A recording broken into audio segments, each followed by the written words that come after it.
this section I'm going to talk about, the sustainable path and the 20 elements, we thought would be particularly valuable. I mean, we had in our group some of the best run utilities in the country, but the answer is that's not the country. When you're talking over 150,000 water utilities and 50,000 or more wastewater utilities, the range of operation, asset management, infrastructure, depreciation expenditures is across the table, and particularly there are in the small communities a real need to build capacity. So these 20 elements can be used kind of as a template or a benchmark for governing boards, utility managers, stakeholders, and customers to use to see how is it being run in my area.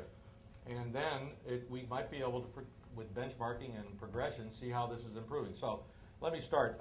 If you got the report on pages 14 and 15, we have kind of a summarized table of what these 20 elements are. And I don't intend to go down and read them to you because you can do that for yourself. But what I thought I would do, create some value, is I took them and broke them into 3 categories.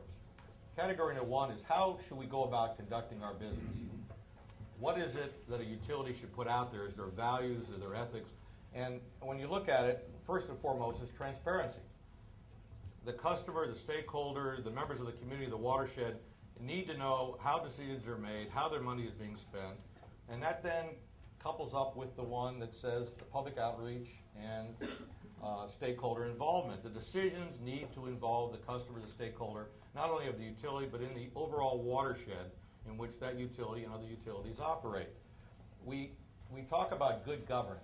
Now, good governance shows up in 2 of my 3 categories. It shows up in that elected boards, city councils, mayors, regional authorities need to educate themselves that in some cases, giving themselves a gold star because their rates are low and have been low for 10 years, when in fact the infrastructure is crumbling, they're not making investments in the right things, is not the gold star that their customers want. Sustainability, reliability, good quality water is what their customers want. And the country is full of utilities that are charging $75 a month for water with high customer satisfaction, and other communities charging $10 a month with poor customer satisfaction. It's not just about pricing, and that's part of governance and leadership. The next kind of category that I thought we'd do is what is it we do? What is it if we had a punch list, checkoff list, what is it you spend your money on and what's your utility do? Well, first and foremost, 9/11 put security right up at the top of the list for many of us. Emergency preparedness, Katrina talks about what you should do in New Orleans. Earthquake is big in my area, California. You have grassland fires, you have tornadoes, you have a whole host of things, and a utility needs to be prepared not only for security issues, but emergency preparedness.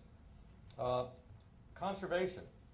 California now with Governor Schwarzenegger, conservation is a big thing, but this country uses a tremendous amount of water, and water isn't just water. Water is energy coming into your house. And so as we look at both energy management and water conservation, water coming into the house is sewage that has to be treated going out of the house. So water efficiency, conservation is cornerstone of how your energy management program is going to be to reduce not only energy usage, but greenhouse gases. We talk about minimizing environmental impact. This is one of the greater concept that Catherine talked about, not just as you are looking at the impacts of a specific project, but looking at the impacts of that project as it deals with the overall watershed, both local and regional, that you operate in, and making sure you not only minimize, but you produce net benefits to the environment in which you're trying to provide sustainability. There's a whole group of categories called optimization. Some are obvious. You need to invest in your workforce. You need to invest in modern technology. You need to modernize your facilities. Optimize how you procure. Design build versus traditional build, bid, or projects are ways to deliver projects more cost effective. Utilities need to use that for their efficiency. But there's another whole host of optimizations we talked about, which is optimizing your partnerships in the watershed, optimizing how regulatory agencies don't silo air, water, solid waste, no cross-integration of those rules. That's optimization as we saw it. And a utility that doesn't optimize both its internal and external relationships is a utility that's not going to be on a sustainable path. Now, this report is primarily started off looking at infrastructure and financing. It grew beyond that. But this last category that is kind of near and dear to my heart is the whole area of financing. And I'll start with that governance again. We have a whole host of policy leaders in this country who have their idea of sustainability is a 1 to 3 year window with respect to whether or not, when they run for office again, rates go up or down. We have to educate a whole host of policy leaders, and the people that have to do that are the professionals. And we have to do it that says sustainability means you take the longer view, that you look at affordability when you do full cost pricing of your rates. You can't leave those who can't afford those rates behind. So full cost pricing means you first of all have to know what the cost of service is. Many people who run utilities in the country do not know what the cost of service is.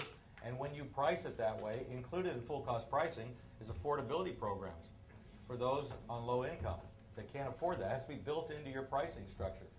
If you don't believe utilities don't know the cost of their services, how many work in know utilities when a developer comes in, growth has to pay for growth?